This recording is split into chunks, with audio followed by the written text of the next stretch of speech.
All right, the Bucks. It is Talking Buccaneers with me, Fumane, on an episode where I'll be talking about how Mamelodi Sundowns did to Orlando Pirates, what I hoped Orlando Pirates would do to Mamelodi Sundowns, not just in terms of winning the encounter, but some of the tactics that we saw and just the approach in this game.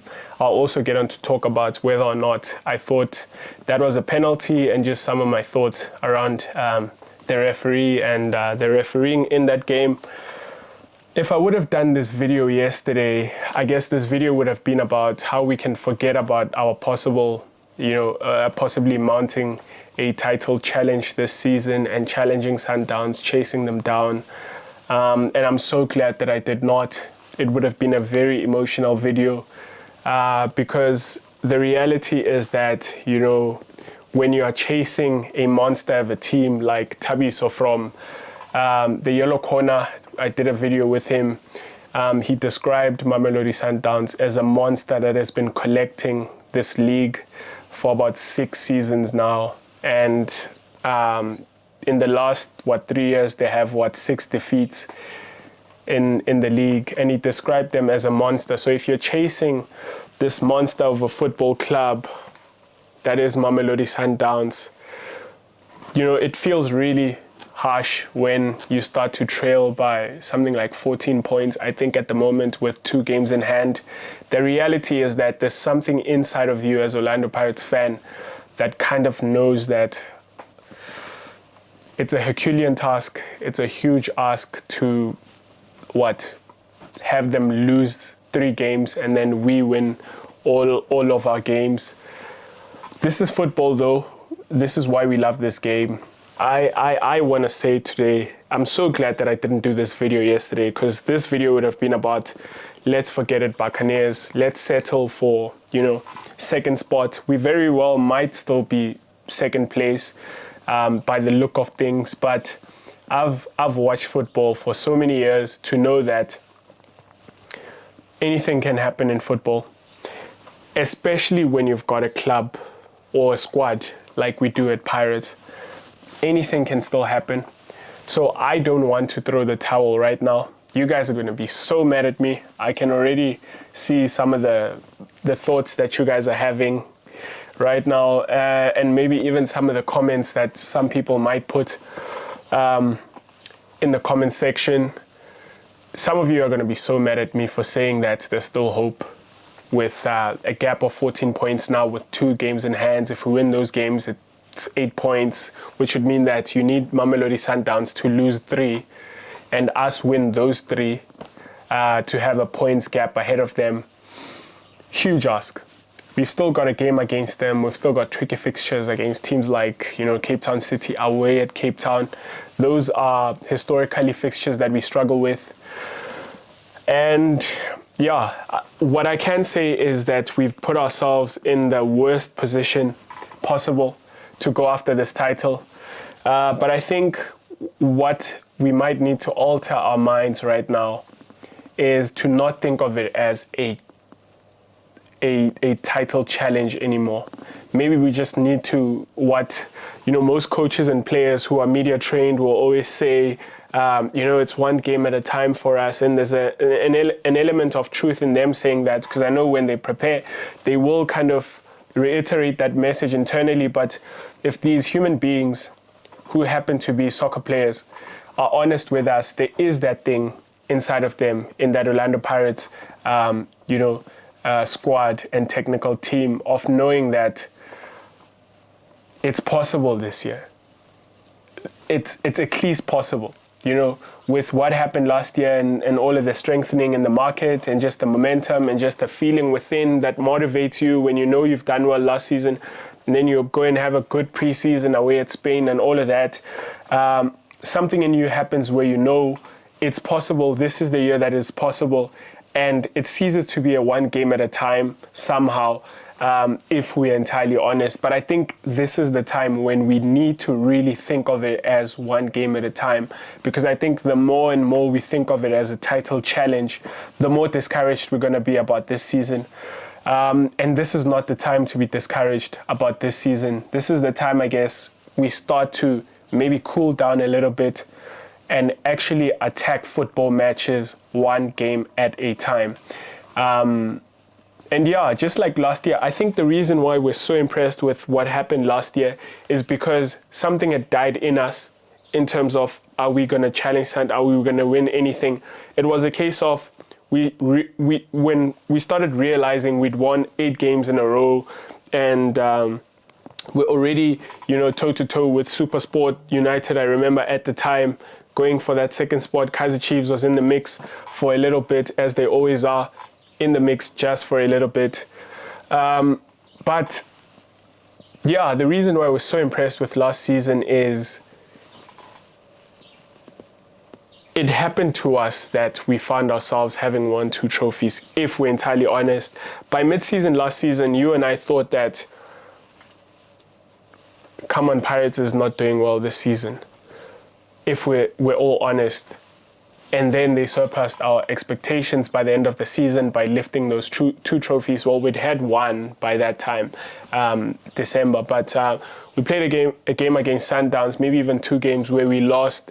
I think one of those was in the Black Label Cup, where they completely and utterly dismantled us. I think the score was like 4-0 or something like that. And then we played a game against them start of the year. I think it was at Mamelodi, and we lost 2-0 or 3-0, something like that. And then they came to Orlando and won by 1-0 as well, around the 4th of February this year. And yeah, you just didn't think Pirates had it in them to mount some sort of run, which ended up in a 2nd place finish and then a Nedbank Cup win at the end of it. And so this is where I think we need to be. Let me get into the game. Sorry for the long monologue, but it's just something that I've been thinking about, and I think it's just helped that I've slept and thought about these things. And I think it's not the time to get a bit of a twitchy ass. Now, let's get in the game. So I had the privilege, last night to watch the game with Luyolo from Diski Talk with Luyolo. You guys probably, if you guys find this channel interesting, for one reason or another, besides the fact that it's a one club podcast about Orlando Pirates, if you love anything in and around what I do, which I do appreciate, and I'd really appreciate it more if you show it in subscribing and liking and commenting, and that's a way to show me that you are supporting this and viewing it. But if you like what I do, then you definitely will like what Luyolo does on his channel. Fantastic, super value stuff on that channel. And loads of Buccaneers content on there as well. I had the privilege of watching the game with him last night. Had wonderful seats right at the top where you've got this view of the football pitch ahead of you and watch everything that's happening in front of you. And something he pointed out, which upon watching the game back, I saw in my analysis as well, was the pressing. And I think it hinges on this for me. When I opened this show, I said that Mamelodi Sundowns did to Orlando Pirates what Pirates should have done, or I hope they would have done to Mamelodi Sundowns. It hinges on that point, and that is the pressing. If you bear with me, guys, I'm going to be so all over the place with this episode, but I'm trying to get somewhere. I'm trying to paint this picture for you of what I saw and the things that I learned in that game. The biggest, I guess, letdown for me in yesterday's game, and the many positives which I'll get on to talk to in a bit, was I said in my pre-match, analysis, which I'm guessing some of you guys have found this channel through that, because it has done so well on my side in terms of the numbers and people that have joined, this channel since then, and thank you for that. I said in that pre-match analysis that the way in which we get an advantage over Sundowns is we've got to hurry them in midfield. We've got to turn over possession, and in turning over the possession, we've then got to find our forward players and then attack them from there. Because, it's very hard to coach, attacking players. It's very situational in where you win the ball back. It's, these front four players, our intelligent players, then going and expressing themselves with their intelligence and things like that. But what you've got to make sure you're training midweek is turnover of possessions. You are watching Sundowns, you know what they do. It's obviously hard to stop, but you can do it. You know, you've got a packed Orlando Stadium, which is the 12th man behind you and rallying towards behind you. And I'll get to talking about that in a bit as well. Just the fantastic turnout at the stadium last night was just something to marvel at. However, I said that we've got to win the ball. That's the only way I see us winning against Mamelodi Sundowns, getting a result, is we've got to win the ball in that midfield. We've got to dispossess the likes of Sipombule, who was playing surprise package. Sipombule, you've got to dispossess Tebogo Mokoena. You've got to dispossess, if it's even possible, Marcelo Allende. You've got to dispossess Themba Zwane in midfield. And then when you do, you've got to find Munapule Saleng and Rebohile Mofokeng and Zakhele Lepasa. And like that, you will get results against Sundowns. We know this. We've seen it before. We've done it. But however, something that Luyolo pointed out, and I'm pointing out as well right now, is just how not daring and not fully committed we were in our press. I know you guys probably love when I link a few images to show you of the stuff that I'm talking about, the things that I'm trying to show. However, it's always hard to do that immediately after a match because it's hard to get those images. However, maybe I'll link them in the future. Maybe I'll still talk about this game, which you guys probably don't want to hear anything about it anymore. However, I will have shown you just how, you know, not committed we were in our pressing. We gave them so much time. The last thing that we needed to do in that game was to give time to Tebogo Mokoena, to give, who's this boy, Rivaldo Coetzee, so much time to think, to give Ronan Williams so much time to think, Mudau, Mvala on the ball. We were not daring, you know, a very disjointed kind of press where you've got Lepasa going there alone and then everyone else is still thinking about where do I go and things like that. And you guys are not chasing the ball. And when you don't chase the ball against Mamelodi Sundowns, they will dismantle you. Now, I know I say they will dismantle you. They didn't really dismantle us except a few scares that came usually through Themba Zwane, you know, the interplay in their attacking positions, but they didn't really, you know, threaten our goal in that sense. But the problem is our attacking hinges on us winning the ball against them. And so we didn't have any threat at all versus Mamelodi Sundowns until maybe the 70th minute, which honestly, it's a case of too little, too late. Something that Taviso from the Yellow Corner also pointed out is that this is going to be won by, you know, Pirates being able to handle their emotions, being able to, you know, rise above the occasion and actually play the football game.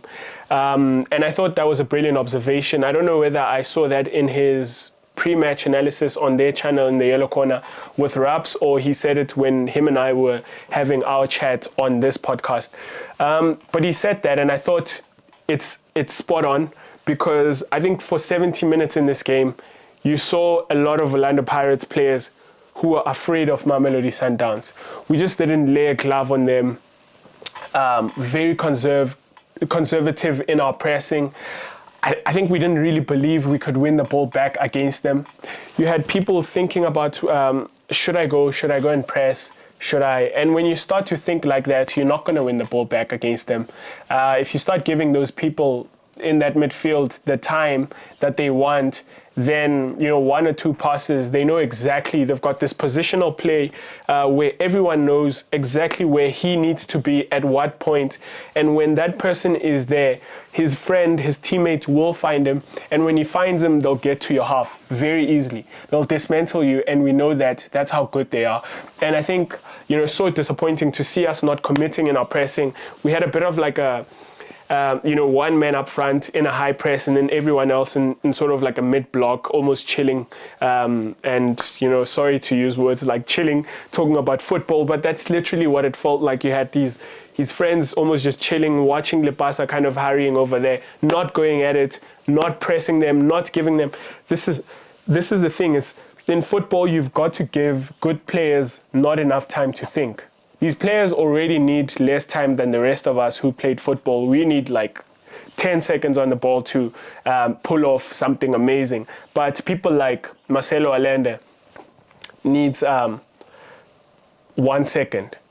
So in this game, you give him half a second to not think about what to do, and that was so disappointing for me to watch.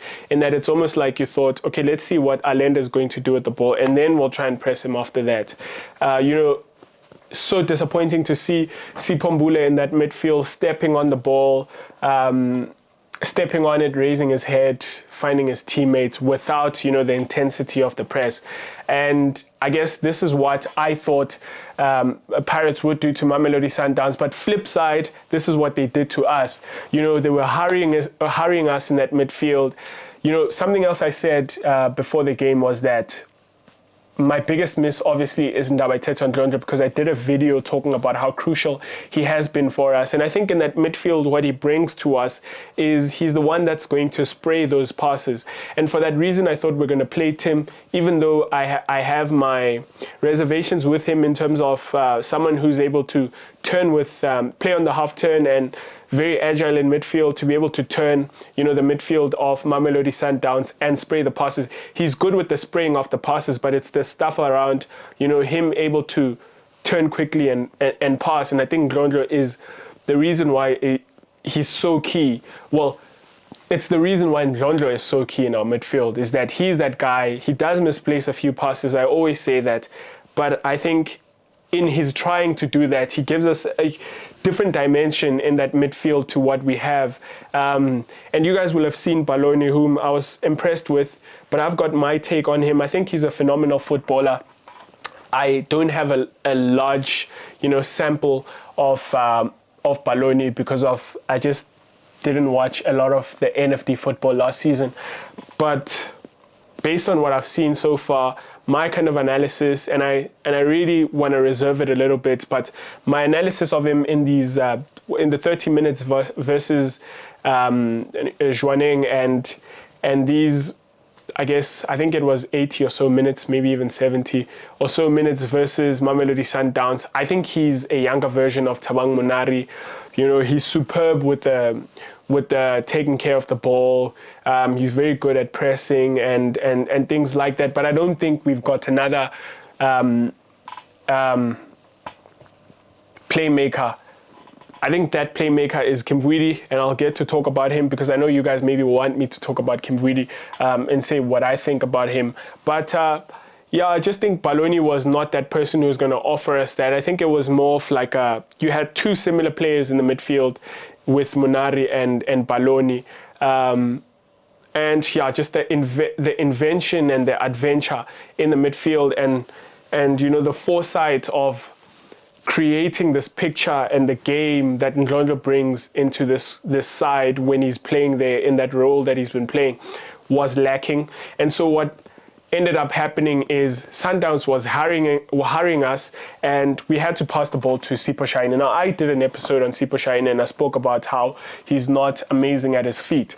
I want to say that I don't think Sipho Shine is the worst ball-playing goalkeeper in this league. We've seen some amazing passes from him, but he's also not the most amazing. He's by far not the most amazing ball-playing goalkeeper in this league. And if you're in a situation where you've got to overly rely on him, because what we saw where the spaces were, we knew the spaces were on Batuel's side. We knew the space was behind, the person who's going to give them width on the right side. Just launch the ball to Mufugeng. That's what we knew we had to do. We had to get the ball to get there. But Sundowns was just not giving us the time in the midfield for Balloni and Monari to get the balls there. And so we're relying on Sipho Shine to be the one that does that for us. And when you're in that position where you've got to rely on Shine, overly rely on him to, make 10 or so passes, he's only going to pull off 1 or 2. And then he looks worse than he really is. And I think, it was sad to see we're just not in this game for 70 minutes. We get into it around 70th minute, but I also do think it's linked to the fact that Sundowns then changed a bit of their approach. They started possessing a mid-block. So a mid-block is when, the opposition are not pressing you very high up. They are sort of, staying around that center line and only pressing you once you get into that area. Then they start to mark you and they start to tackle and engage in trying to win the ball back. However, they allow you the possession in your sort of the third of the goalkeeper, deep in your own half. They allow you the possession. So they changed their approach. They were no longer pressing us very high with aggression. They started sitting in a mid-block. And I think then that allowed us a bit more time. And I think with substitutions like Karim Kim-vury, who's a superb, beautiful footballer to watch at 21 years old, I want to say something about that in a bit.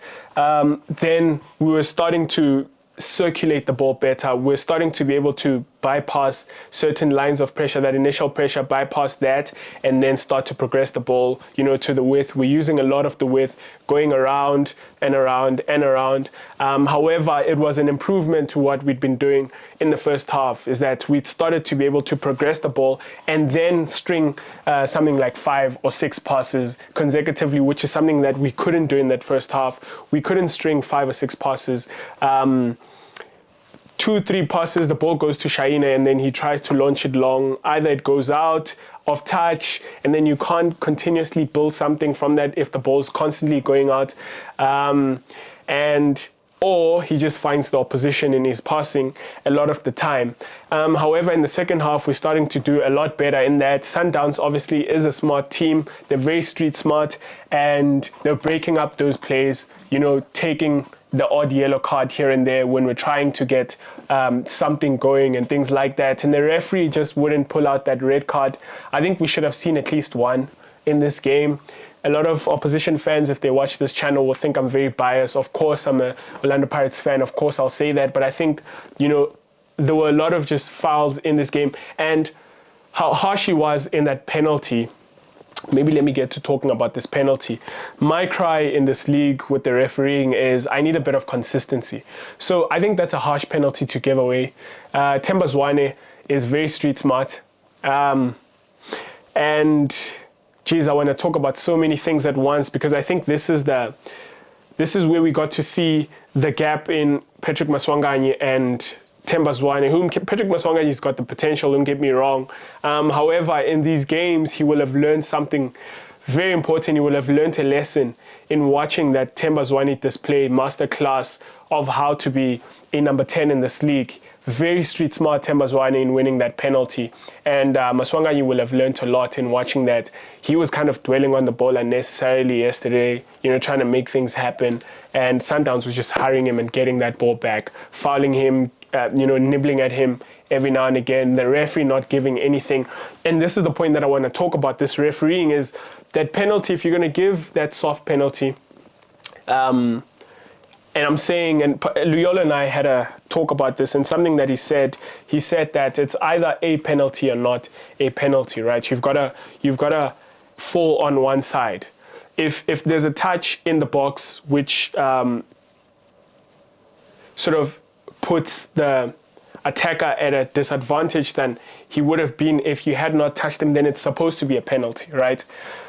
Or okay, so if that's the case, then you've got to be consistent in the game. Throughout the game, you've got to be consistent, because I saw a lot of moments that we weren't given a foul, or if not given a foul, it should have been, a red card for some moments, a few moments by Sipho Mbule, who then got pulled by Rulani because he was a threat for a card, I think.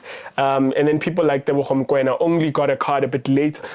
I beg your pardon, a bit later on in the game. And my cry is this lack of consistency in the refereeing.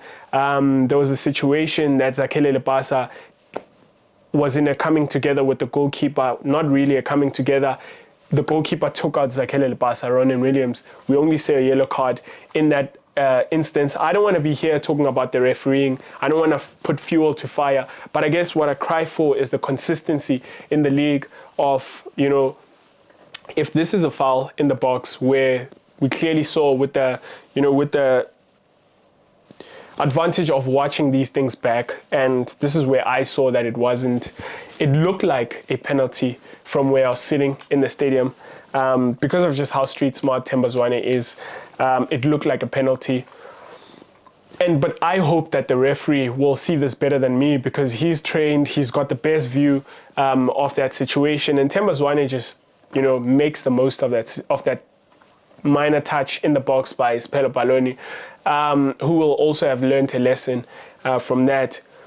He gives the penalty, and then the rest of the fouls, are not fouls, or they are no cards and things like that. And I guess the consistency is what I'm crying for.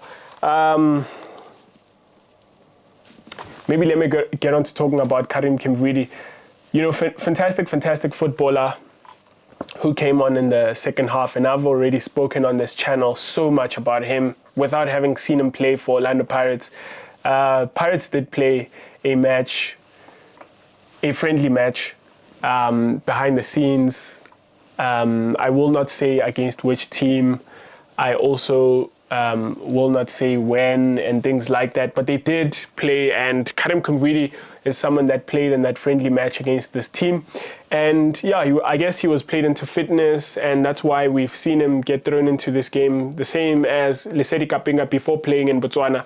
These guys had already played against a team in the DStv Premiership and gotten, I guess the coach was trying to see where he's at with them. Maybe he was playing them into fitness, thinking about the upcoming games and stuff like that.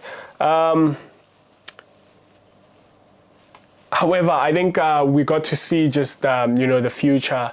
And what I actually want to talk about with Karim Kim-vury is that it's something that Rulani spoke about upon signing Maseko from Mamelodi Sundowns. And he said something along the lines of, this kind of signing is going to show whether or not at Sundowns we are coaching these players right. The talent of Thapelo Maseko, what happens to him is going to say whether there's good coaching at Mamelodi Sundowns. And I think in a similar way, we're going to see whether or not Jose Rivero is doing good coaching alongside, Almanera and Mandla Ngagazi, who got a red card yesterday, sadly.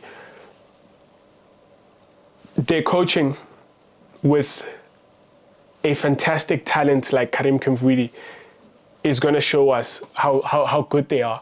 What happens to that footballer for me is going to tell us a lot about the coaching at the club, because I think we've got a jam on our hands. In Maritzburg, he was playing further high up the pitch as a number 10, sometimes, coming off of the sides and things like that. He was mainly, where Maswanganyi is playing. However, we saw him yesterday coming into a deep position and trying to make things happen from there. And I mean, he's just so elegant, so inventive and smart and creative in the way that he plays. Very direct as well. Just a different dimension, and I think he's the one that might threaten Dabaiteto Ndlondlo's position in our squad. He also kind of gives us the option to be able to play. We play with 2 6s and a 10 or an 8.5, as the coach will sometimes describe. However, he gives us the option to then play with a single pivot, which arguable who can play in that position. Maybe Makala is the one who can sit there as a lone 6. However, I can argue that in this league, we can afford to play even someone like Monari as a lone 6 with the quality that we have, and then have, Ndlondlo be more of an 8 and not come very deep. But there's a lot of conversation around that because of what Ndlondlo offers us when he comes deep. But he gives us that option of playing, a sort of V like this with Monari or someone at the base of it, maybe even Baloni. And, I'm already thinking about the future. If you've got someone like Baloni who can play there as a 6, as a single pivot, and then you've got Ndlondlo and Kim-vury, you've got a midfield for the future, for years to come at Orlando Pirates. And I think Kim-vury is at the heart of that, because he comes in with a different dimension in this midfield. And it was amazing to see him come on. And I really just think that Jose Rivero is going to show his wits and his coaching abilities with how he handles people like Mofokeng and Kim-vury, these young guys in our squad who have very, very high ceilings.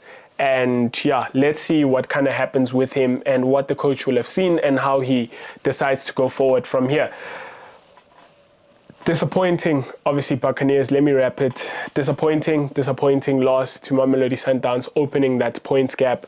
However, there's still a lot to play for. We've got a massive fixture against Stellenbosch, with an advantage coming into this one on the weekend. But I'll be here talking about that one in more depth. But we've got this game coming up in a short spell, and yeah, I guess that's where our hopes are mostly. We've got to do well in the cups to just, keep the confidence going. 2 bad results so far now, versus Mamelodi Sundowns. Some positives to take, especially in the Sundowns game, but we've really got to regroup for this competition, the MTN8. I guess if we back that competition, then it breeds that confidence again that we started the season with. And I believe the coaches will be saying this right now in their meeting tomorrow, if they've got a day off today, or this is match day +1 recovery, whatever that they do at Orlando Pirates. The messaging will be, you guys, it's only 5 games in. Relax. I know everyone out there is saying this, but relax. And that's the message that I want to say. But I do think that the pressure is higher now, especially in Africa and in the Cups, because there will be a feeling somewhere of this could not be the season that we challenge Mamelodi Sundowns. It could be another second foundation to eventually getting there. But let me leave it here, guys. Please interact in the comment section. I'd love to hear what you guys think. And even if you think I'm completely nuts and have lost my mind, I like to hear that and think about it as well. Thank you for watching. Up the Mighty Bucks. Cheers. Well, I hope you enjoyed that video from Talking Buccaneers. If you did, please hit that subscribe button so you can stay up to date with all our future content.